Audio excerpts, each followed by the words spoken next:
ओम सभी को नमस्ते। ओम का उच्चारण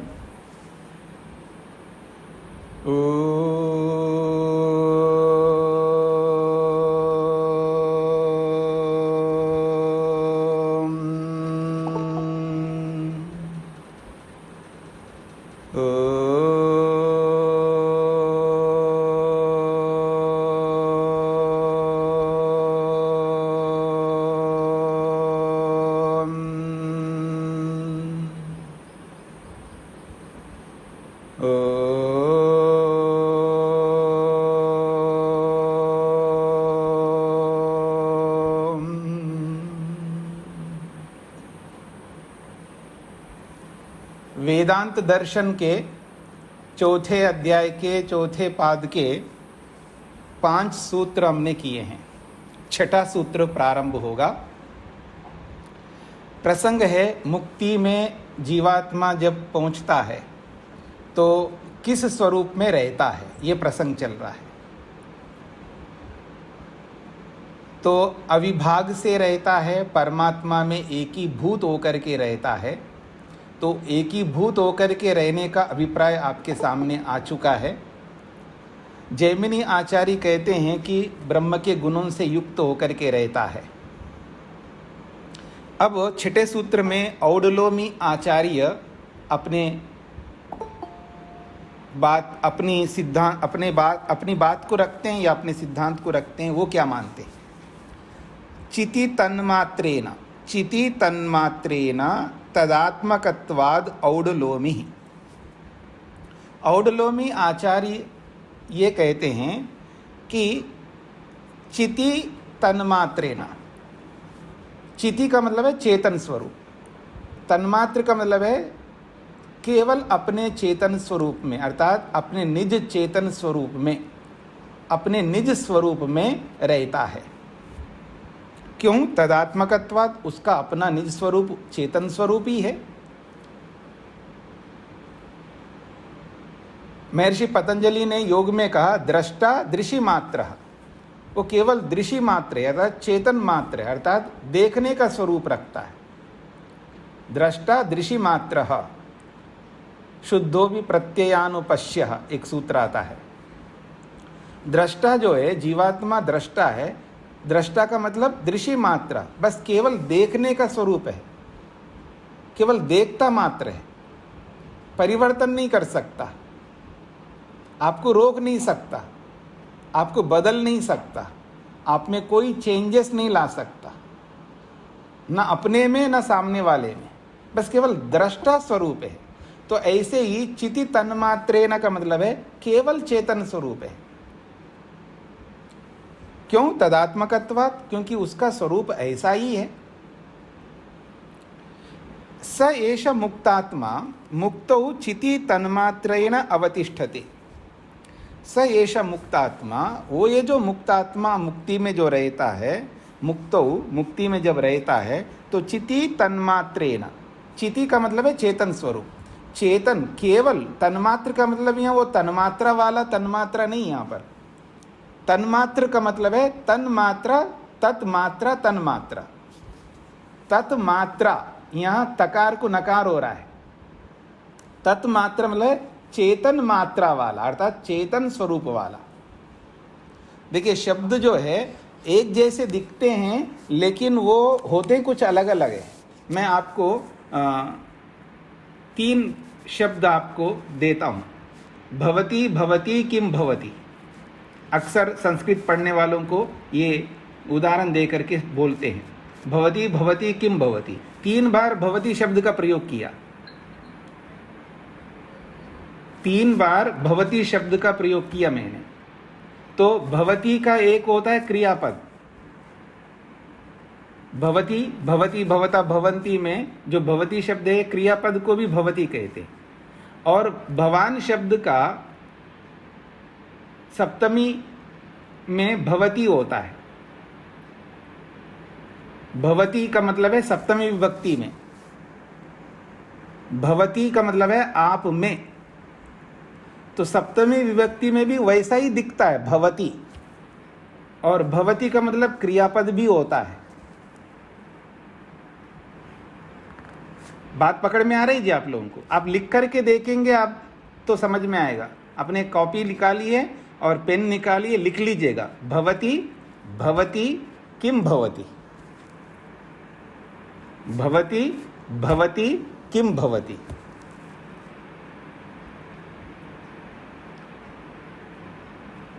लिख लिया आपने? तो जो सबसे पहले भवती है ना, ये भवती जो है ये कन्या के लिए, किसी भी स्त्री के लिए संबोधन वाक्य। ये भवती का मतलब है हे भवती। भवती स्त्रीलिंग में भवती ही होता है। जैसे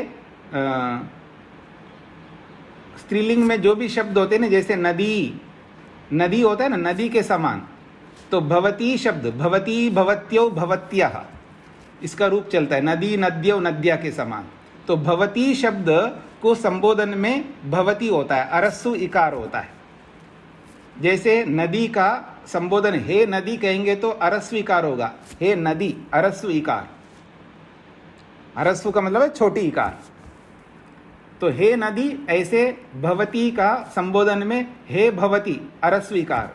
तो यहाँ हे भवती का मतलब है हे स्त्री, हे कन्या। भवती, भवती का मतलब है आप में।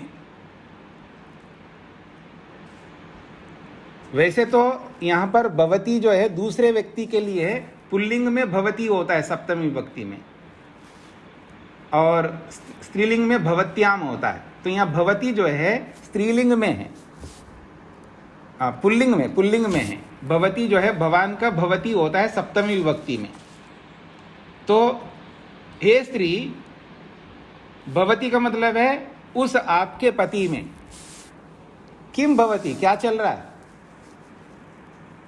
मतलब किसी पत्नी से कहा जा रहा है, या सास बोल रही है, हे भवती, भवती किम भवती, तेरे पति में क्या चल रहा है? सास बोल रही है बहू से, हे भवती, भवती किम भवती। भवती का मतलब आपके मिस्टर में क्या हो रहा है। तो एक भवती तो संबोधन हो गया स्त्री का, और एक भवती है आप में, यानी किसी पुरुष में। और किम का मतलब क्या, और भवती का मतलब क्रियापद। समझ में आ रहा है जब? तो शब्द एक जैसे दिखता है लेकिन अलग अलग उसके अर्थ होते हैं। ये आपको थोड़ा सा उदाहरण दे दिया मैंने आपको। तो ऐसे यहाँ पर तन्मात्र का मतलब है तत्मात्र तन्मात्रा। यहाँ तत्मात्रा है, वो तन्मात्रा वाला तन्मात्रा नहीं है। इसको समझाने के लिए सारा आपको बताया है।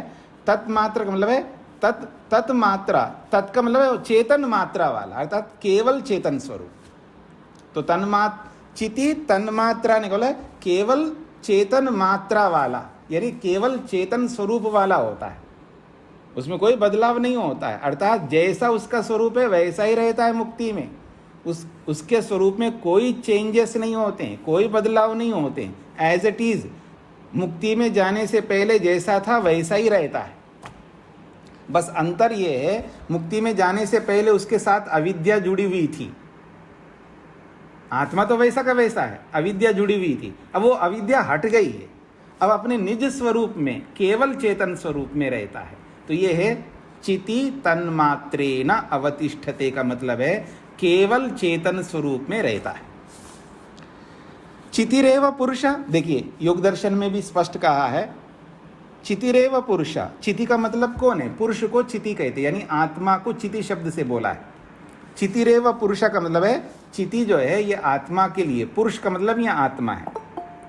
आत्मा ही चिति चेतनत्वात्, आत्मा को ही चिति शब्द से बोला जाता है। चिति का मतलब है चिति शक्ति अपरिणामिनी।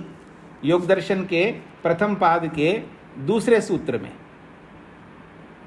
योग दर्शन का प्रथम पाद समाधि पाद में दूसरा सूत्र है ना, योगश्चित्त वृत्ति निरोधा वाला सूत्र। इसके भाष्य में महर्षि वेदव्यास लिखते हैं चिति शक्ति अपरिणामिनी। जो चिति शक्ति का मतलब जीवात्मा, जीवात्मा का नाम है चिति शब्द। चिति शब्द का प्रयोग किया, चिति का मतलब जीवात्मा और शक्ति जोड़ दिया है। तो चिति शक्ति का मतलब है चेतन शक्ति। चेतन शक्ति यानी चेतन पुरुष जीवात्मा, वो कैसा है उसका स्वरूप बताया वहां पर। तो यहाँ कहा चिति का मतलब है आत्मा। क्यों?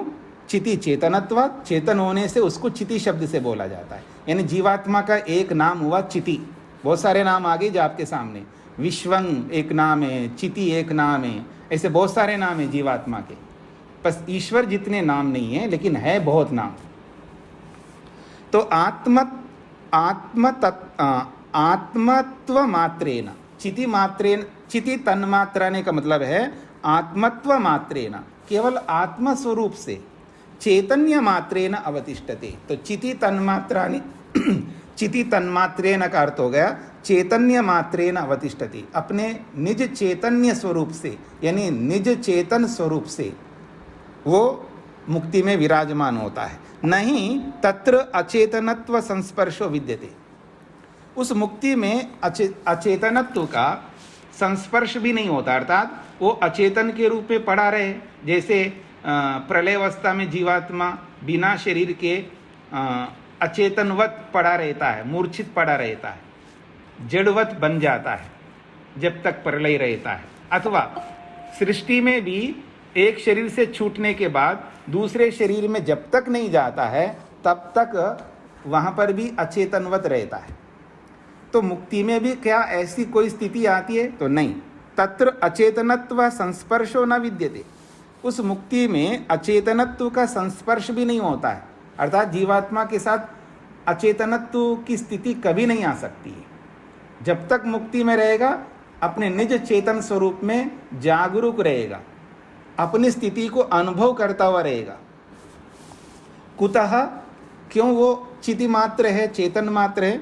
तदात्मकत्वात् तस्य चेतन स्वरूपत्वात्, उसका स्वरूप ही वही है, उसका स्वरूप ही चेतन मात्र में, यानी चेतनत्व के रूप में रहना ही उसका स्वरूप है। इसलिए बोला जा रहा है अपने स्वरूप में रहता है मुक्ति में। चेतन स्वरूपो ही आत्मा, आत्मा तो चेतन स्वरूप है। तदा स्वेन रूपेण अवतिष्ठते, इसलिए वो अपने निज स्वरूप में वो विराजमान होता है मुक्ति में। परम ज्योति उपसंपद्य स्वेन रूपेण अभिनिष्पद्यते, जैसा कि छांदोग्य में बोला है, जब उस परम ज्योति परमात्मा को प्राप्त कर लेता है, यानी उस मुक्ति में चला जाता है, तो स्वेन रूपेण अभिनिष्पद्यते, अपने निज स्वरूप में रहता है, उसमें कोई परिवर्तन नहीं होंगे। हाँ, वही वाली बात याद रख लो कि परमात्मा परमात्मा के रूप में रहेगा, परमात्मा का कोई भी गुण, कोई भी अंश जीवात्मा के अंदर नहीं आएगा, अर्थात परमात्मा से अलग होकर के जीवात्मा में ऐड नहीं होगा, और जीवात्मा में कुछ ऐड नहीं हो सकता है, और परमात्मा से कुछ घट नहीं सकता, क्योंकि परमात्मा में ना वृद्धि होती है ना ह्रास होता है। ठीक है जी, परमात्मा जैसा वैसा रहेगा, परमात्मा के जितने गुण जैसे वैसे रहेंगे, बस उनके उन गुणों में रह करके उन गुणों की अनुभूति मात्र करता है। ये बहुत बड़ी बात होती है। जैसे माँ के सामने बेटा जो है ठीक ठाक रहे, मतलब शराब ना पिए, मांस ना खाए, देर से ना उठे, हवन करे, संध्या करे, सारे माँ बाप की जो ख्वाहिशें होती है ना बहुत छोटी मोटी होती है। मैं अक्सर लोगों को बोलता हूँ कि माँ बाप क्या चाहते हैं आजकल, बेटा तू संध्या कर, वो संध्या कर रहा है, बेटा तू जल्दी उठ तो जल्दी उठ रहा है, जल्दी उठने के लिए उसको जल्दी सोना पड़ता है, जल्दी सो रहा है, 11 बजे सो रहा है, 5 बजे उठ रहा है। माँ बाप को अच्छा लगता है। हवन कर तो हवन कर रहा है, संध्या कर तो संध्या कर रहा है, दान पुण्य कर तो दान पुण्य भी कर रहा है, संस्कार कर घरों में तो संस्कार भी कर रहा है। तो क्या चाहिए माँ बाप को? यही तो चाहिए। और जब ये भी नहीं करता है ना, फिर ऐसे बेटे से दूर रहना चाहिए माँ बाप को। उनकी ख्वाहिशें बहुत छोटी है। जब अपनी ख्वाहिशों को छोड़ते नहीं, मेरी बातों को समझने का प्रयत्न करना, हम लोग ऐसे चिपके रहते हैं, अपनी बात तो वो मानता नहीं है और अपनी बात मनवाता रहता है। बेटे लोग जो है क्या करते हैं, माँ बाप की बातों को नहीं मानते, लेकिन माँ बाप को अपनी बातें मनवाते रहते हैं। हाँ जी, बहू जो है ऐसा है, उसको जाना पड़ता है जी सुबह जल्दी ड्यूटी पे, तो बच्चे को आपको देखना पड़ेगा। हम क्या नौकर लगे आपके? बुरा मत मानना, और मान भी लोगे तो कौन सा मेरा बुरा होना है। खैर, तो भाई हम ये नहीं कह रहे हम नौकर है, लेकिन एक बात कह रहा हूँ भाई, हम क्यों संभालेंगे? ये आपकी ड्यूटी है, आपकी रिस्पॉन्सिबिलिटी है। हाँ, नौकरी बंद कर दो, बच्चे को संभालो। और नहीं आपको नौकरी करना है तो आप रखो ना, नैनी को रखो, आजकल रखते हैं लोग, दाया जो भी होते हैं आजकल, रखो। नहीं जी पैसे लगेंगे तो लगने दो। मतलब बिना पैसे का मैं लगूं, मैं अपनी संध्या को, अपनी शांति को, अपने हवन को, अपने जो भी आगे जाके वानप्रस्थ के जो कर्तव्य है, जो आप लोगों के पालन पोषण करते हुए जो नहीं कर पाए, पूरा नहीं निभा पाए, और आज भी नहीं निभाए हम उन कामों को, आज भी वही काम करें। मतलब बचपन से लेके अब तक आपको पाला पोषा और आपको अपने पांव पर खड़ा कर दिया, और अब भी फिर आपके बच्चों को हम पालन करेंगे, पोषण करेंगे, उनको बड़ा करेंगे, फिर अपना काम कब करेंगे हम केवल दूसरों के कामों के लिए नहीं आए, दूसरों के कामों के लिए भी आए हैं, अपने कामों के लिए भी आए हैं। तो केवल दूसरों का काम करना ये अन्याय है। दूसरों का करना चाहिए, इसमें कोई बात नहीं है, लेकिन अपने कामों को करते हुए। अगर आपके काम अच्छी तरह हो रहे हो, फिर भी आपको बच्चों को देखना पड़ता है, पोता पोतियों को, हमें क्या आपत्ति, देखो ना। लेकिन आप अपने कामों को छोड़ करके, अपनी सुख शांति को छोड़ करके, अपना पढ़ना लिखना, ध्यान करना, प्राणायाम करना, बहुत कुछ करना होता है ना, वो सब छोड़ करके आप उन बच्चों में लग रहे हो। उस काम को कोई भी कर सकता है, कोई मतलब खुद करे ना, माँ बाप थोड़ा कम करें, थोड़ा पैसा कम कमाएं। बच्चों का निर्माण करना माँ बाप का ही कर्तव्य है, दादा दादी का कर्तव्य बिल्कुल नहीं है। और याद रखना, फिर भी उन पर छोड़ोगे तो बिगाड़ देंगे आपके दादा दादी। बिगाड़ देंगे का मतलब है जैसा आप चाहते हो वैसा नहीं बनाएंगे, वो जैसा वो चाहेंगे वैसा बनाएंगे फिर हमको। जरूर रहे, अगर आपको राजी हो तो ठीक है, और दादा दादियों और आप मेरे पास भेज देना उन सब बच्चों को आप ऐसे बना देना वो मेरे पास आ सके, फिर तो आप लोग कर लेना काम। चलिए तो कहने का अभिप्राय है जिसका कर्तव्य उसी को निभाना पड़ता है। तो कहा जा रहा है कि परम ज्योति उपसंपद्य स्वेन रूपेण अभिनिष्पद्यते, अपने निज स्वरूप में वो प्रकट होता है। उक्तम दयानंद ऋषि नापि, महर्षि स्वामी दयानंद ने भी यही बात कही है, नीचे दिया है टिप्पणी में, देख लेना हिंदी में। तत्र तस्य चैतन्य रूपेण अवस्थानत्वात् औडुलोमी आचार्यो मन्यते, इसलिए उस मुक्ति में वो अपने निज चैतन्य स्वरूप से विराजमान होता है, ऐसा औडुलोमी आचार्य का कहना है। आत्मा चेतन एवं व अरे अयम आत्मा अनंतरो अबाह्य कृत्स्न प्रज्ञान घन एव, प्रज्ञान घन एव चेतन एव। तो उसके लिए स्पष्ट किया है कि वो केवल चेतन मात्र है, उसमें कोई नमक मिर्च कुछ नहीं मिला हुआ, अर्थात कोई ऐड कुछ नहीं हो सकता, वो केवल चेतन स्वरूप है। उसी को समझाने के लिए एक प्रमाण दिया है, एवं व अरे अयम आत्मा, अरे ये जो आत्मा है वो कैसा है, अनंतर अबाह्य, न तो वो किसी के अंदर रहता है ना किसी के बाहर रहता है, अर्थात उसके अंदर कोई एंट्री हो सकती हो ऐसा भी नहीं है, ना उससे बाहर कोई आ सकता हो ऐसा भी नहीं है, ना उसके अंदर कुछ जाकर के ऐड हो जाए और उससे कुछ घट जाए ऐसा नहीं है। कृत्स्न प्रज्ञान घनेव, कृत्स्न का मतलब संपूर्ण रूप से, किधर से भी देखो, किसी भी एंगल से देखो, वो केवल प्रज्ञान घन है।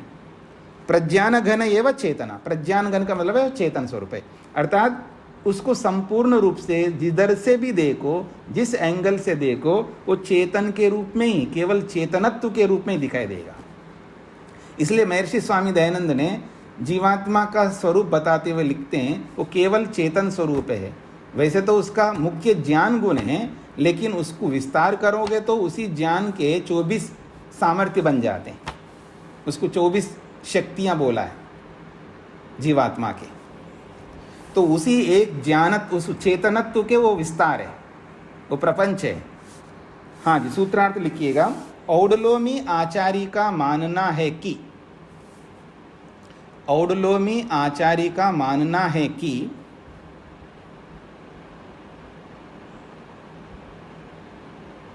औडलोमी आचार्य का मानना है कि जीवात्मा मोक्ष में, जीवात्मा मोक्ष में, जीवात्मा मोक्ष में अपने निज चेतन स्वरूप से रहता है, अपने निज चेतन स्वरूप से रहता है। निज का मतलब अपने स्वाभाविक चेतन स्वरूप में रहता है। निज के स्थान पे ये लिख सकते हैं, जीवात्मा मोक्ष में अपने स्वाभाविक चेतन स्वरूप में रहता है।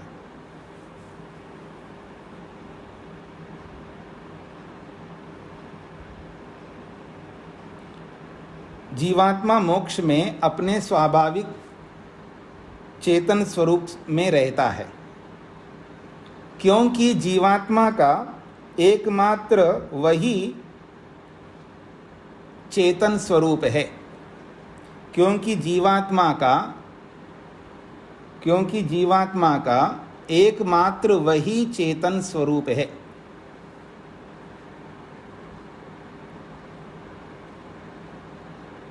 क्योंकि जीवात्मा का एकमात्र वही चेतन स्वरूप है। औडलोमी आचार्य का मानना है कि जीवात्मा मोक्ष में अपने स्वाभाविक चेतन रूप में रहता है, क्योंकि जीवात्मा का एकमात्र वही चेतन स्वरूप है।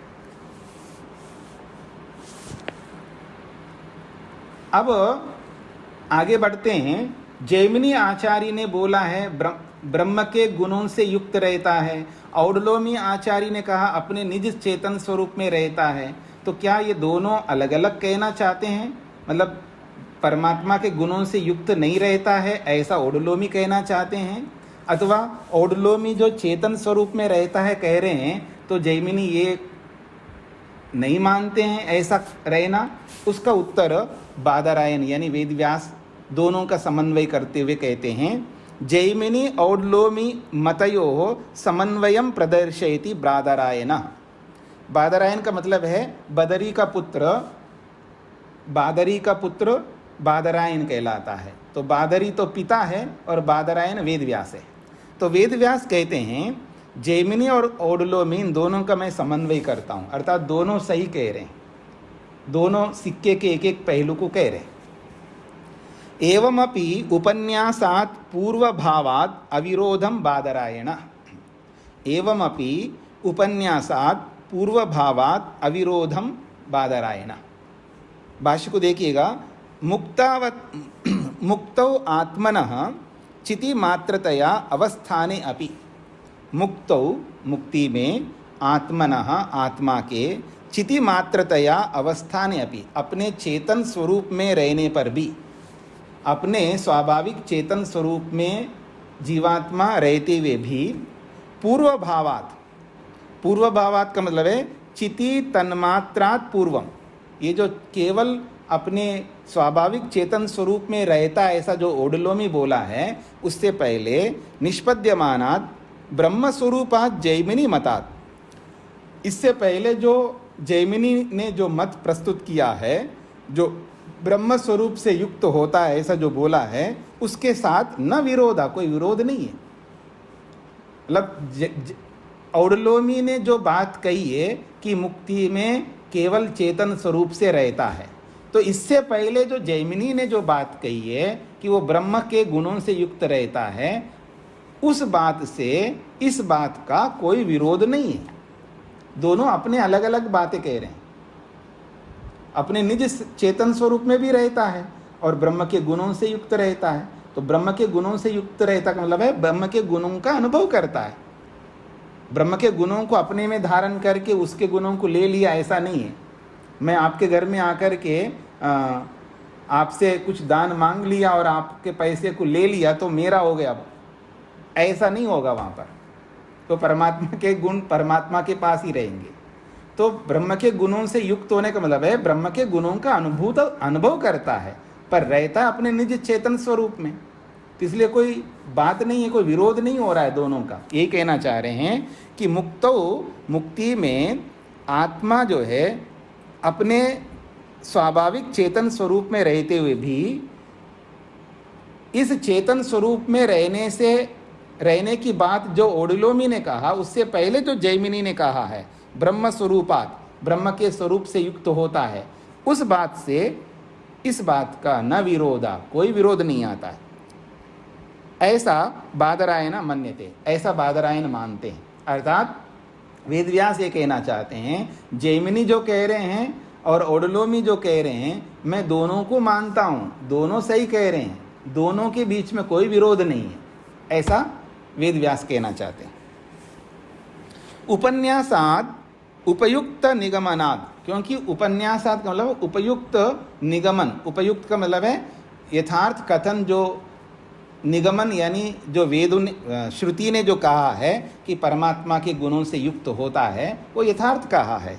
जैसे यथा अग्निम प्राप्य सुवर्णम अग्नेः तापेन तप्तम अपि भवति, जैसे अग्नि में सुवर्ण को डाल दिया जाए तो उस अग्नि से तप करके वो भी अग्नि जैसा बन जाता है, सुवर्ण वो भी लाल हो जाता है।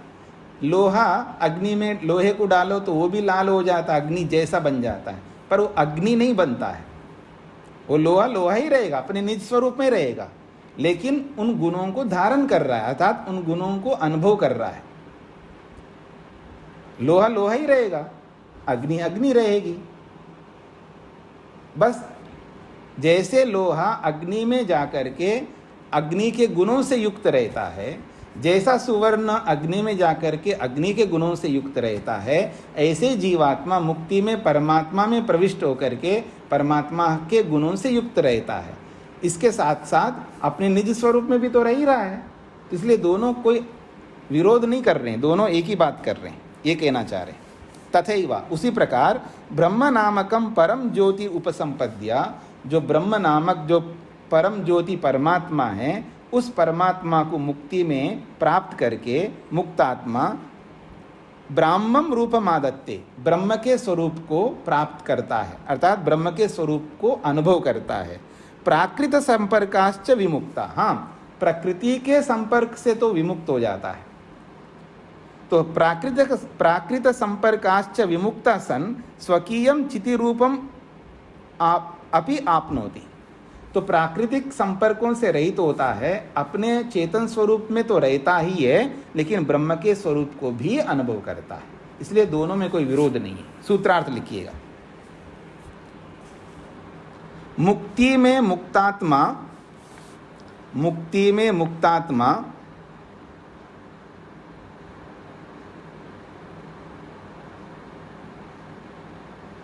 मुक्ति में मुक्तात्मा अपने स्वाभाविक चेतन स्वरूप में रहता है।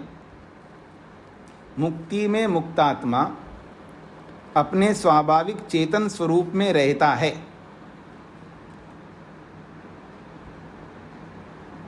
मुक्ति में मुक्तात्मा अपने स्वाभाविक चेतन स्वरूप में रहता है, ऐसा जो औडलोमी आचार्य ने कहा है।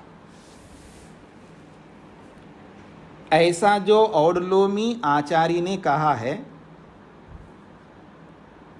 मुक्ति में मुक्तात्मा अपने स्वाभाविक चेतन स्वरूप में रहता है, ऐसा जो औडलोमी आचार्य ने कहा है।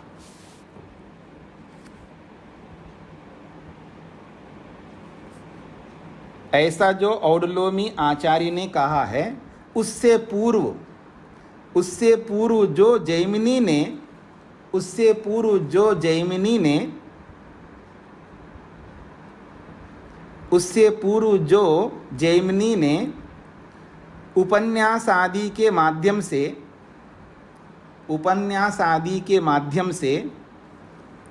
उससे पूर्व जो जैमिनी ने उपन्यास आदि के माध्यम से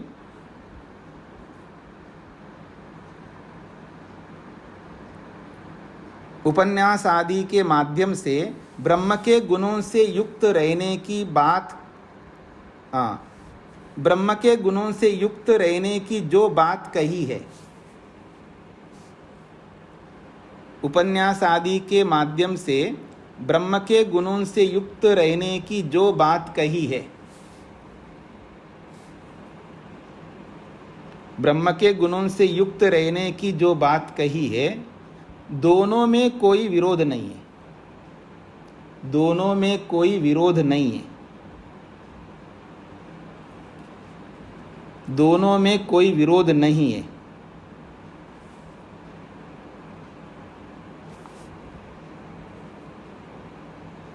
दोनों में कोई विरोध नहीं है,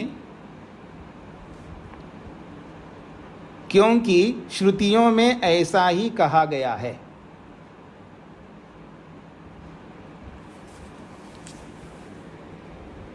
क्योंकि श्रुतियों में ऐसा ही कहा गया है।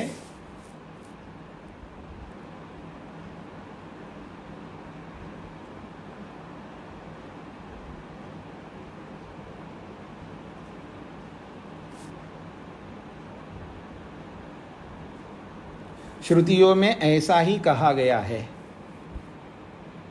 यह बादरायण का मानना है। यह बादरायण का मानना है। यह बादरायण का मानना है, या ऐसा बादरायण का मानना है। ऐसा लिख सकते हो, ऐसा बादरायण का मानना है।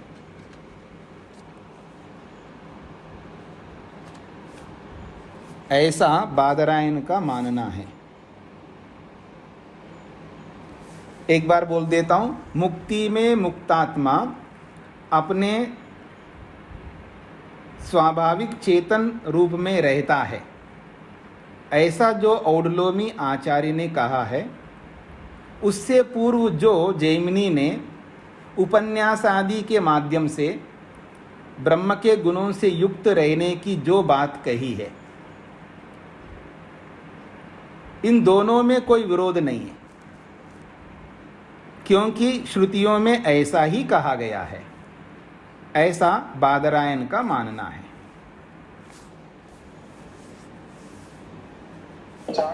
हाँ जी जी। ये क्या शंका है कि आत्मा में वृद्धि और ह्रास होता है, परमात्मा में नहीं होता। आत्मा में क्या वृद्धि और ह्रास होता है? ऐसा कौन कहा है? नहीं, अभी आप कहे थे थोड़ी देर पहले कि परमात्मा में ना कुछ गुण बढ़ सकता है ना घट सकता। हाँ, ये तो बोल दिया, ये तो बोल दिया, लेकिन जीवात्मा में वृद्धि ह्रास होता है, ये बोला है क्या? जी नहीं, ये मैं पूछ रहा हूँ अपनी तरफ से। नहीं, जीवात्मा में भी नहीं होता है। ये मैं अपनी तरफ से पूछ रहा हूँ कि आत्मा में, परमात्मा में नहीं होता, तो क्या आत्मा या जीवात्मा में ऐसा कुछ होता है क्या, बढ़ना घटना? नहीं, जीवात्मा में भी नहीं होता है, ऐसा ऋषियों का कहना है जी। और वृद्धि ह्रास केवल जड़ पदार्थों में होता है। अच्छा, चेतन पदार्थों में नहीं होता। जी जी जी। दूसरा है, अभी बोले जैसे उपन्यास आदि, तो ये नहीं समझ में आया उपन्यास का क्या अर्थ है यहाँ? तो उपन्यास जो है, 5वें सूत्र में जो उपन्यास की बात कही है वही उपन्यास है यहाँ पर। 5वें सूत्र को समझ लो तो जो कल के दिन में बताया था उपन्यास का मतलब क्या होता है। नहीं, वहाँ पूछ नहीं पाया, फिर आज दोबारा आया, फिर दिमाग में आया कि तो उपन्यास का मतलब है कहानी, उदाहरण, हाँ, दृष्टांत कहो, उदाहरण कहो, उपन्यास कहो, एक ही बात है यहाँ पर।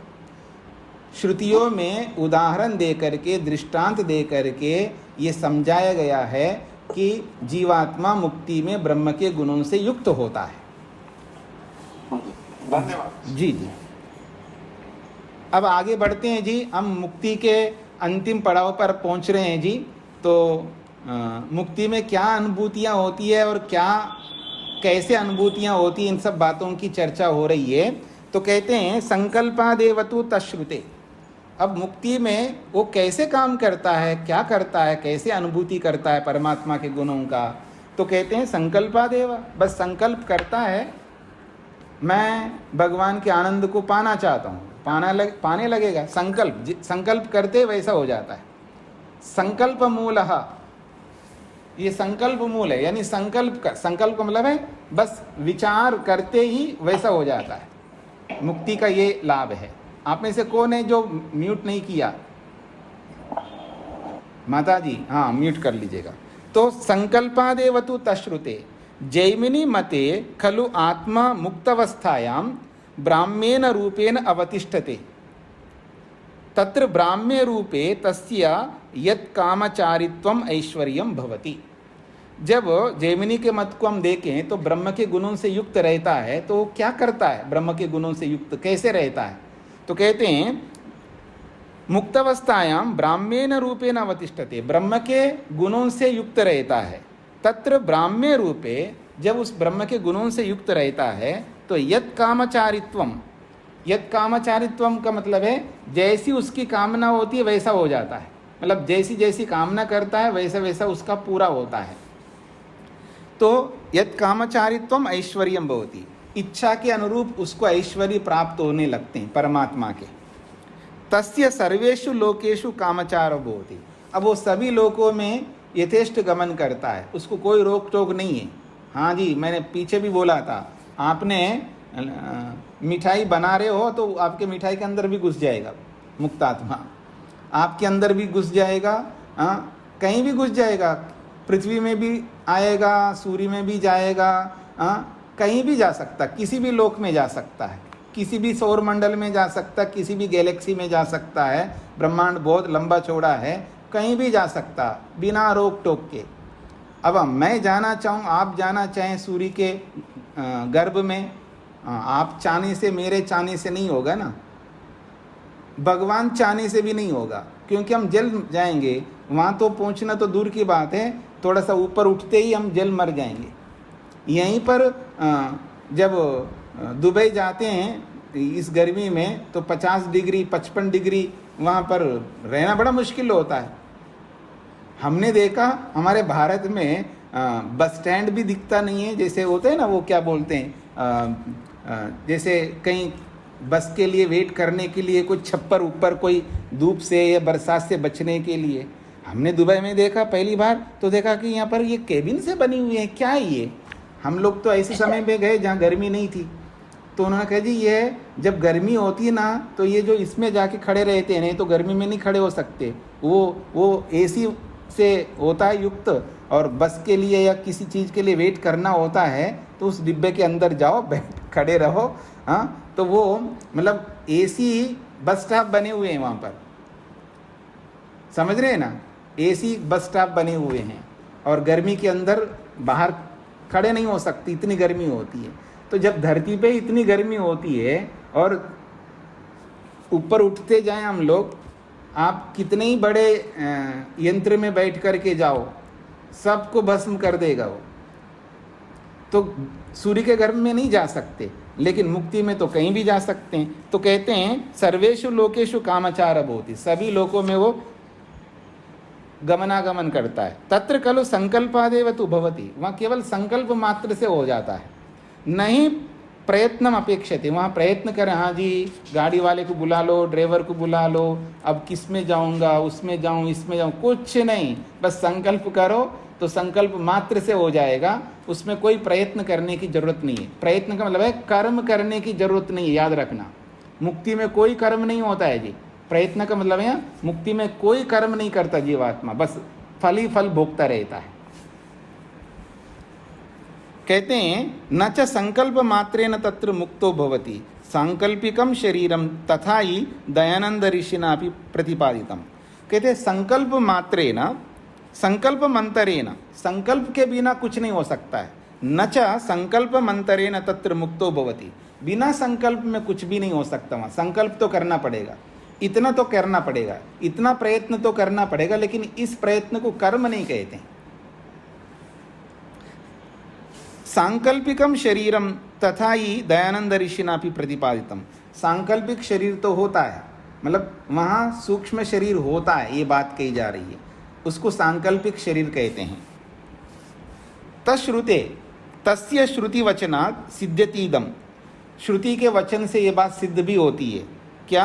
अस्ति श्रुति, श्रुति भी ऐसी है, यानी प्रमाण भी ऐसा है, यम यम कामम कामयते सो अस्य संकल्पादेव समुतिष्ठति, जिस जिस कामना को लेकर के जीवात्मा वहाँ पर मुक्ति में कामना करता है, सो अस्य संकल्पादेव, उस कामना की पूर्ति उसके संकल्प मात्र से ही समुतिष्ठति, पूर्ण हो जाता है।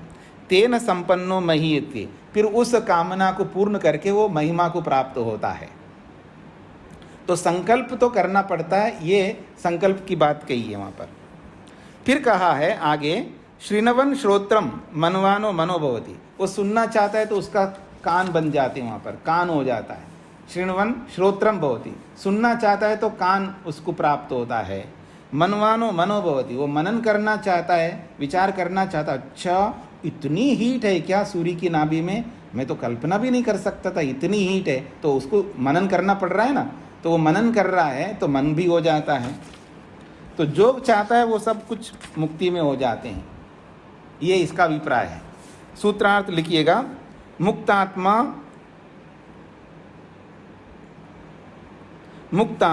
मोक्ष के ऐश्वर्य भोग, या मुक्तात्मा मोक्ष ऐश्वर्य भोग, मुक्तात्मा मोक्ष ऐश्वर्य भोग, इसको ऐसे भी लिख सकते हैं ना, मुक्तात्मा मोक्ष के ऐश्वर्य का भोग, मुक्तात्मा मोक्ष के ऐश्वर्य का भोग संकल्प मात्र से भोगता है। मुक्तात्मा मोक्ष में ऐश्वर्य का भोग संकल्प मात्र से भोगता है। मुक्तात्मा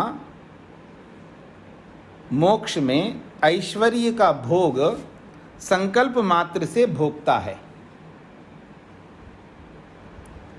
ऐसा ही श्रुतियों में वर्णन किया गया है, ऐसा ही श्रुतियों में वर्णन किया गया है। मुक्तात्मा मोक्ष में ऐश्वर्य का उपभोग या ऐश्वर्य का भोग संकल्प मात्र से भोगता है, ऐसा ही श्रुतियों में वर्णन किया गया है। अतएव च अनन्याधिपति ही, अतएव इसलिए, अनन्याधिपति, अब उसका कोई मालिक नहीं होता, वो किसी के नीचे नहीं रहता। मुक्ति में, मुक्ति में तो स्वयं मालिक रहता है वो, अब उसको कोई चलाने वाला नहीं होता है जी, हाँ जी रुको, उधर मत जाओ, इधर मत देखो, ऐसा मत करो, ये जो रोक टोका टाकी होता है ना। अच्छा एक बात है, दुनिया में कोई ऐसा नहीं जिसके ऊपर टोका टाकी नहीं होती है, और सबसे ज़्यादा टोका टाकी आपको क्या लगता है आपके प्रति होती है? नहीं, हमारे प्रति होती है। आपको टोकने वाले तो बहुत कम लोग हैं, और मेरे को टोकने वाले आप सब लोग हैं। क्यों जी? किसका? हाँ नहीं माता जी ऐसे कैसे कह रहे हो आप, तो नहीं, स्वामी जी को ऐसा होना चाहिए, स्वामी को ऐसा होना चाहिए, सन्यासी को ऐसा होना चाहिए, सब आप इतने लोग हैं, दुनिया भर के लोग हैं, हमें टोकते रहते हैं, तो हमारे को सबसे ज़्यादा टोका टाकी होती है हमारे पास, हम तो बहुत बंधन में है जी। ठीक है जी, चलिए कोई बात नहीं। मतलब वहाँ मुक्ति में उसका कोई अधिपति नहीं होता है, इसलिए कहा अतएव च अनन्याधिपति, अर्थात उसके ऊपर कोई अधिपति स्वामी मालिक नहीं होता है। अतएव कारणात, इसी कारण से, तदा सो अनन्याधिपतिर, तदा उस मुक्ति की अवस्था में, सह वह जीवात्मा मुक्तात्मा अनन्याधिपति बिना अधिपति के रहता है। नहीं तदानीम सा स्वकामचारे अन्यम अपेक्षते, तदानीम उस मुक्ति की अवस्था में सह वो जीवात्मा स्वकामचारे अपनी इच्छाओं की पूर्ति के लिए अन्यम अपेक्षते, किसी दूसरे की अपेक्षा नहीं रखता है, बिना किसी दूसरे की अपेक्षा अपनी सारी कामनाओं को पूर्ण करता है। कोई सोचे परमात्मा की अपेक्षा नहीं रखता, वो परमात्मा ही तो उसको फ्री कर दिया है ना, उसको स्वतंत्र छोड़ दिया, तुम कुछ भी कर लो, तुम जो चाहिए वो कर लोगे। फिर वो रोक टोक, परमात्मा भी कोई रोक टोक नहीं करता, याद रखना, परमात्मा कोई रोक टोक नहीं करता, कोई बाउंडेशन नहीं रखता, कोई सीमा नहीं रखता। यही तो समझ लो मुक्ति कैसी होती है। हाँ स्वामी जी ऐसा लग रहा है निठल्ला और लावारिस। नहीं, वहाँ तो विद्यावान है ना जी, निठल्ला कैसे हो सकता है? मतलब वहाँ देखिए वहाँ पुरुषार्थ तो करना नहीं है। हाँ आप अपनी कंपनी के किसी एम्प्लॉय को उसके अच्छे काम करने के कारण से 21-22 के लिए उसको आप इंसेंटिव दे रहे हो, जा बेटा न्यूजीलैंड घूम के आ जा। ठीक है ना, अब वो घूम रहा है वहाँ पर, वहाँ थोड़ा आप रोक टोक करोगे? क्यों जी? नहीं आप इधर मत जाओ, उधर मत जाओ, अभी आपने अब सोए ही नहीं, आप अब जागे नहीं, कुछ नहीं बोल सकते हो ना, बस स्वतंत्र होके घूम के आएगा। और वो जब समाप्त हो जाएगा ना, फिर वापस वैसे ही करेगा जैसे पहले कर रहा था। तो इसलिए मुक्ति में कोई रोक टोक नहीं होता है, वहाँ केवल भोगना ही भोगना है। उसको निठल्ला कैसे कहेंगे? वो तो मेहनत करके वो स्थिति को प्राप्त किया है। अब कोई व्यक्ति 5 स्टार होटल में बैठ के खा रहा है तो अपने मेहनत का खा रहा है ना। अब मैं उसको कैसे रोक सकता हूँ? उसकी मर्जी है। अब कोई रोड के किसी किनारे पे खड़े होकर के जहाँ मक्खियाँ मच्छर मंडरा रहे, फिर भी वहाँ खड़े होकर के खा रहा है। अब खा रहा है तो मैं कैसे रोक सकता हूँ उसको? वो स्वतंत्र है। मैं ये जरूर बता सकता हूँ, बेटा ऐसा मत खाना, क्योंकि देखो ना मच्छर मंडरा रहे उसके ऊपर, ऐसा मत खाओ, ये तो बोल सकता हूँ। लेकिन उसके हाथ पकड़ करके तू नहीं खा सकता, ऐसे तो नहीं रोक सकता हूँ ना। हाँ, उसकी माँ होगी या उसका जो भी उसके अपना निकट का आदमी कोई होगा तो वो तो रोकेगा। लेकिन मुक्ति में ऐसा कोई रोक टोक नहीं होता है ना, इसी का नाम मुक्ति है ना। वहाँ पर भी रोक टोक होने लगे, फिर ऐसी मुक्ति हमें नहीं चाहिए। पहले ही हम लोग डरे हुए हैं मुक्ति से, और फिर वहाँ ये सुन ले कि वहाँ रोक टोक होता है, तो फिर तो ऐसी मुक्ति नहीं चाहिए ही कहोगे आप। खैर, वहाँ भूख कहाँ लगेगी स्वामी जी? भूख तो लगती नहीं है वहाँ पर। माता जी बहुत भूख लगती है, इसलिए तो भूख की पूर्ति करता रहता है। भूख का मतलब है आनंद चाहिए ना उसको अधिक से अधिक। जब आदमी के अंदर सामर्थ्य होता है ना, जैसे कोई घूमने जाता है तो वो घूमता ही रहता है, घूमता ही रहता है, आनंद लेता ही रहता है। और वहाँ जाकर के बैठे रहे, टांगे दुख रहे हैं, मैं चल नहीं सकता, तो भाई गए गऊँ, घूमने क्यों गया? घूमने जाता है आदमी घूमने के लिए, और वहाँ घूमने के लिए जाकर के वहाँ बैठे ही रहे, घूमे ही नहीं है, तो फिर घूमना क्या हुआ? तो इसलिए वहाँ तो आनंद ही आनंद मिल रहा है। वहाँ भूख का मतलब है शरीर ही नहीं है तो ऐसे खाने पीने की जरूरत नहीं होती है, लेकिन आनंद तो लेता ही रहेगा ना, परमात्मा के गुणों को समझता जाएगा, आनंद तो भोगता ही रहेगा। वहाँ आनंद की भूख है उसको, और उसकी पूर्ति होती है। जितनी भूख होती है उतनी पूर्ति करता रहता है, और भोगने में भी वो ऊबता भी नहीं है, क्योंकि नया नया मिल रहा होता है उसको। ईश्वर के अनंत गुण है, अनंत सुख है, तो इसलिए वो कभी बोर नहीं होता, याद रखना, ऊबता नहीं है वो। यही बड़ी बात है वहाँ पर। खैर, तो कहते हैं यश्च तस्य काम पूर्तौ आधिपत्यम कुर्यात् अन्यम न अपेक्षते। वो दूसरे की अपेक्षा नहीं रख सकता जिससे उसकी कामना की पूर्ति में कोई उसका अधिपति बन जाए, यानी उसको कोई पूरा कराने वाला बने, तभी तो वो रोक सकता है। सत्य संकल्प ही तदानीं भवति। वो तो सत्य संकल्प वाला होता है, जैसे संकल्प करता है वैसा उसको पूर्ण होता है। स्वयं ही स्वस्य कामस्य अधिपति सह। हाँ, वो स्वयं का स्वयं ही अधिपति होता है, उसका कोई अधिपति नहीं होता। उक्तम ही कहा भी है श्रुति में, स स्वराड भवति। वो स्वराड होता है। स्वराड का मतलब अपना ही राजा होता है, स्वयं स्वयं का राजा होता है, उस पर कोई राजा नहीं होता है। तस्य सर्वेषु लोकेषु कामचारो भवति। वो सभी लोकों में वो यथेष्ट गमन करता है। सर्वान् पाप्मना अपहत्य स्वराज्यम आधिपत्यम परियेति य एवं वेदः। और हम में से भी जो कोई व्यक्ति इस बात को समझ ले, तो हम में से भी सर्वान् पापमना, हम लोग भी सभी पापों को अपहत्य दूर करके, सर्वान् पापमनः सभी पापों को हम लोग भी अपहत्य समाप्त करके, स्वराज्यम आधिपत्यम परियेति हम अपने स्वयं का राजा बन सकते हैं। यह एवं वेदा। इन सब बातों को जो व्यक्ति जान करके ऐसा ही मेहनत करेगा तो सर्वान् पापमनः अपहत्य, सभी पापों को त्याग करके वो भी अपना स्वयं का राजा अधिपति बन सकता है। सूत्रार्थ, इसलिए वह मुक्तात्मा सत्य संकल्प वाला होकर, इसलिए वह मुक्तात्मा सत्य संकल्प वाला होकर, इसलिए वह मुक्तात्मा सत्य संकल्प वाला होकर आप ही अपने आप का राजा होता है। इसलिए वह मुक्तात्मा सत्य संकल्प वाला होकर आप ही अपने आप का राजा होता है। ये स्वराट शब्द का अर्थ है, आप ही अपने आप का राजा होता है।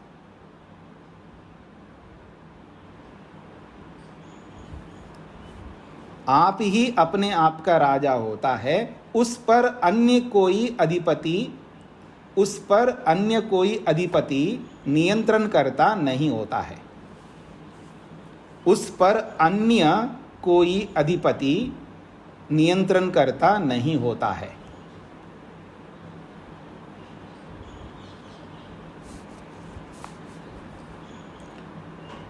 एक बार दोहरा देता हूं। इसलिए वह मुक्तात्मा सत्य संकल्प वाला होकर आप ही अपने आप का राजा होता है, उस पर अन्य कोई अधिपति नियंत्रण करता नहीं होता है।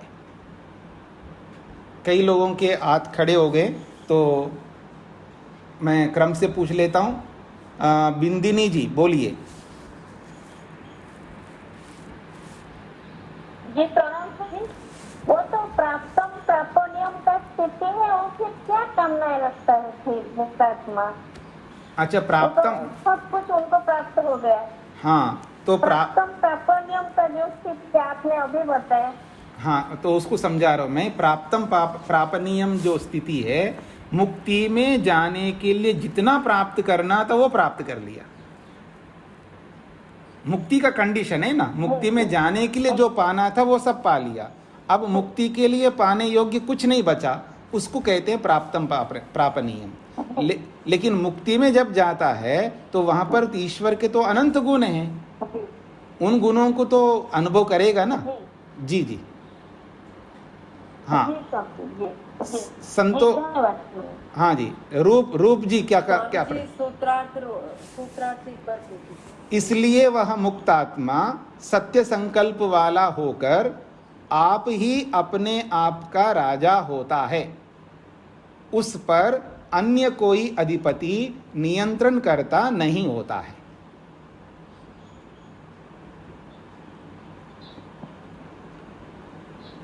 ओम स्वामी जी। हाँ, रूप जी बोलिए।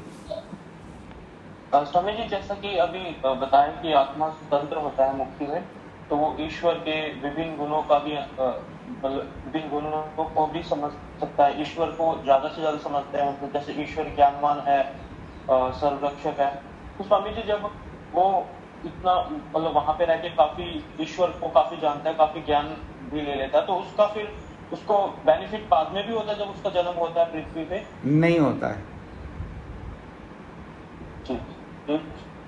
नहीं होता है, बस इतना रहता है कि हमने सुख भोगा है, ऐसा सुख भोगा है, उसका संस्कार रहता है, तो उसी के लिए तो यहाँ ढूंढते हैं हम लोग। हम एक सुख को छोड़ करके दूसरे सुख को इसलिए प्राप्त करते हैं कि जैसा हम चाहते वैसा सुख ये नहीं है, ये नहीं है, ये नहीं है, ये नहीं है। ये तभी ऐसा कर सकते क्योंकि हमने कभी ऐसे सुख को प्राप्त किया है। जी हाँ जी, शेखर जी। जी प्रणाम स्वामी जी। जी जी। तो मुक्त आत्मा में जाने के लिए वो प्रकृति के सारी तरह के मतलब ऐश्वर्य तो वो वैसे ही छोड़ देता है, तो फिर मुक्त होके फिर उन ऐश्वर्य में उसकी क्या लालसा होगी? वो तो लालसा नहीं है। जी जी, लालसा नहीं है। वो संकल्प इसलिए करेगा, मुझे पृथ्वी में जाना है, मुझे ये खाना है, मुझे सूर्य को देखना है, मतलब उनके प्रकृति के गुणों से, तीनों गुणों से तो पांच उनको तो छोड़ ही देता है। मतलब उससे आप परमात्मा के संग आ गया तो उसका दूसरा ही लेवल होगा, मतलब उसका ऐश्वर्य का। जी जी, ऐसा है। प्रकृति के वो सब छोड़ देता है क्योंकि वो बाधक मान करके छोड़ दिया है ना। अब वहाँ बाधक साधक की बात ही नहीं है, ये तो नॉलेज है, ज्ञान है। प्रकृति को मैं शरीर में रहते हुए पूर्ण तरह जान नहीं सकता, और मुक्ति में अगर जानता है, उसको जानने में उसको कोई मेहनत नहीं करना पड़ रहा है, उसको जानने में कोई आपत्ति नहीं है ना। लंबा समय है, ईश्वर के गुणों को भी जान रहा है साथ साथ, ऐसा नहीं है। प्रकृति का जानना, मैं कोई ऐसा नहीं कहना चाहता हूं जानेगा ही जानेगा, अगर जानना चाहे तो इसमें कोई आपत्ति नहीं है। वो अबाध रूप से जब गमन करता है, सर्वेषु लोकेषु यथा कामचारो भवति बोला है, तो सर्वेषु लोकेषु कहने का मतलब है सभी लोकों में कहीं भी जाता है, तो जाता है तो उनको जानने के लिए भी तो जाएगा ना, ये हम संभावना कर रहे हैं। नहीं तो फिर शास्त्र यही कहता वो सभी गुणों में विचरण करता है, परमात्मा के सभी गुणों को जानता है, ऐसा बोलता। लेकिन शास्त्र ऐसा नहीं बोल रहा है। शास्त्र ये बोल रहा है सर्वेषु लोकेषु यथा कामचारो भवति, सभी लोकों में जहाँ यथेष्ट गमन करना है कर सकता है, किसी भी लोक में जा सकता है। तो किसी में भी लोक में जाएगा तो जानने के लिए जाएगा, और उसको जानेगा तो ज्ञान तो मिलेगा ना। तो वो ज्ञान हमेशा ज्ञान ही होता है, शुद्ध ज्ञान होता है, और उससे भी व्यक्ति को आनंद मिलता है, चाहे वो भले प्रकृति का ज्ञान हो और ईश्वर का ज्ञान हो। तो वहाँ मुक्ति अवस्था में प्रकृति को जानने पर उसके साथ अविद्या जुड़ नहीं सकती है। यहाँ प्रकृति में लगे रहेंगे तो अविद्या जुड़ सकती है, क्योंकि हमारे पास अविद्या है। जैसे मैं शराब खाने में जाकर के देखना चाहता हूँ, तो रिस्क तो जरूर है, रिस्क तो जरूर है ना। अगर मैं जुआ जहाँ खेलते हैं वहाँ जाके रोज जाना चाहता हूँ, वहाँ पर मैं भी जानना चाहता हूँ ये कैसे खेलते हैं, तो वहाँ रिस्क तो जरूर है, क्योंकि मेरे में अभी अविद्या समाप्त नहीं हुई है। तो कल को हो सकता मेरे में भी ये चाव उत्पन्न हो गए, तू भी खेल के देख, तू भी पी करके देख, तू भी खा करके देख, क्योंकि हमारे में अविद्या है। यदि अविद्या समाप्त हो गई है, बिल्कुल समाप्त, योगी व्यक्ति है मान लीजिएगा, और उसके अंदर कभी लिप्त नहीं हो सकती है अविद्या, तो वो शराब खाने में भी जाके आएगा। एक बार जाके देखने से पता लग जाए, उसको बार बार जाने की जरूरत ही नहीं है, शार्प माइंडेड होगा ना।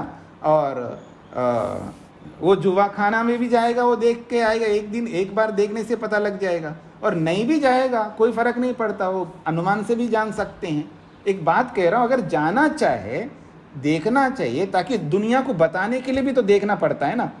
बहुत सारी चीज़ें, आज मैं भी बहुत सारी चीज़ें ऐसे करता हूँ, मेरे को बताने के लिए देखना पड़ता है। जैसे कोई पूछते महाराज जी आप टीवी देखते हो? हाँ जी देखता हूँ। क्या क्या देखते हो? तो उनको भी बताना पड़ता है मैं ये भी देखता हूँ। अच्छा आप क्यों देखते हैं? आपको बताने के लिए देखना पड़ता है। मेरी बात समझ रहे हैं जी?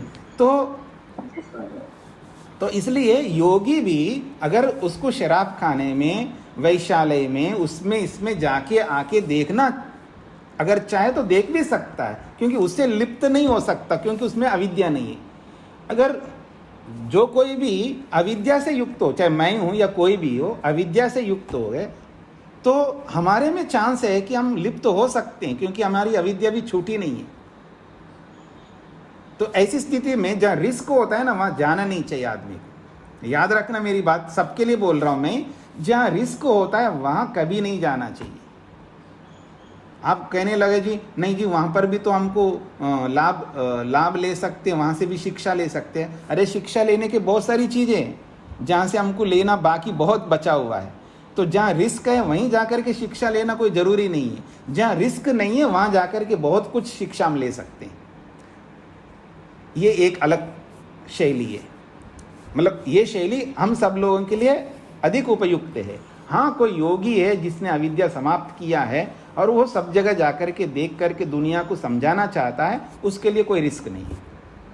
ठीक इसी प्रकार मुक्तात्मा किसी भी लोक में जाए तो उसको ज्ञान ही मिलेगा, उससे कोई हानि भी नहीं होगी उसको, और उसका समय वेस्ट हो रहा है ऐसा भी नहीं है, सब चल सकता है।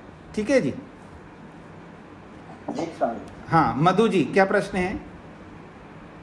समय हो गया। हाँ जी बोलिए, माइक ऑन करिए। स्वामी जी नमस्ते। स्वामी जी सांख्य दर्शन में मुझे ऋषि जी का तो नाम नहीं याद आ रहा, उन्हें तो पूरा ज्ञान था। उन्होंने शावक को देखा, हिरण के बच्चे को, उसके मोह में वो फिर गिरफ्त हो गए और उन्होंने अपना जो उनकी तपस्या की वो सारी छूट गई और वो उसके मोह में लिप्त हो गए जी। तो ज्ञानी लोग भी फंस जाते हैं इससे। नहीं, आपने योग दर्शन पढ़ा है? योग दर्शन पूरा नहीं पढ़ा। हाँ पूरा नहीं पढ़ा ना। अगर आप योग दर्शन पूरा पढ़ते हैं ना तो ये प्रश्न कभी नहीं उठा सकते आप, क्योंकि योगी जो होते हैं वो 4 प्रकार के होते हैं, वहाँ योग दर्शन में बोला है। तो 4 प्रकार के योगी में 2 प्रकार के योगी कभी गिरते नहीं हैं, कभी नहीं गिरते हैं, और 2 प्रकार के योगी जो है वो गिर सकते हैं, वो उसकी लंबी चर्चा की है। तो इसलिए वहाँ सांख्य दर्शन में जो बताया गया है वो गिरने वाले ऋषियों की बात कही है। हाँ जी हाँ। जी जी। धन्यवाद। हाँ, माता शकुंतला जी को क्या पूछना है? नहीं, आपने माइक खोला नहीं है, नहीं खोला है माइक माता जी। जैसा कि शास्त्रानुसार भी बताया गया है, आपने भी हमें समझाया कि मुक्त आत्मा किसी भी लोक में जा सकता है। जैसे यहाँ से बहुत सारे लोग मुक्तों के मानव शरीर से ही जाते हैं, तो क्या उनको ये भी याद रहता है कि हमारे ये अपने हैं, परिचित हैं, जाके इनसे मिल आए, ये चीज़ हमें अच्छी लगती, जाके खाएं, ऐसा भी कुछ होता है? माता जी, अविद्या नहीं होती है ना, अपने पराये है ही नहीं है ना। यहाँ पर वसुधैव कुटुंबकम बोलते हम लोग, शरीर में रहते हुए भी सबको अपना मानना है, एकत्वम अनुपश्यता वेद सिखाता है। तो आप तो मुक्ति में जाकर के भी अपना पराया बोल रहे हो, ऐसा तो होता ही नहीं, वहाँ अविद्या तो होती ही नहीं है ना, वहाँ कोई अपना पराया नहीं होते। हाँ, उसको जरूर ज्ञान रहता है कि ये मेरे माता पिता थे, लेकिन कोई मोह नहीं है। हाँ, मतलब ये सब मेरे ही थे, यानी इन्हीं के यहाँ से जन्म लेकर के मैं यहाँ तक पहुँचा, ये सब ज्ञान रहता है, लेकिन वहाँ मोह नहीं रहता है, न उनके पास जाकर के मिलना। जगत व्यापार वर्जम, वेदांत दर्शन में पढ़ा है ना आपने पीछे, जगत व्यापार वर्जम, जगत में इंटरफियर नहीं कर सकता वो मुक्तात्मा। तो स्वामी जी, कितने माता पिता, कितने जन्मों के बाद हम गए वहाँ? वो जरूर सब जानता हो, अविद्या नहीं है ना माता जी, क्या फर्क पड़ता है?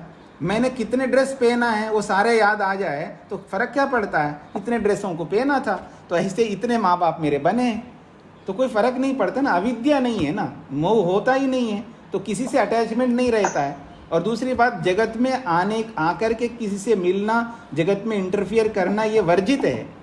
ये पीछे हमने सूत्र में पढ़ा है, तो इसलिए ऐसा कोई इंटरफियर नहीं करता जगत में आकर के। हाँ जी, बाकी प्रश्नों को आगे करते हैं। एक माता जी से, संतोष जी का क्या प्रश्न है? संतोष माता जी, कुमार क्या लिखा है, आगे नहीं दिख रहा है। संतोष कुमारी जी, हाँ, माता संतोष कुमारी जी पूछिए, आपका क्या प्रश्न है? अच्छा, कोई बात नहीं, तो कल फिर बाकी जिनके प्रश्न होंगे वो कल और आगे देखेंगे। ओम शांति शांति शांति।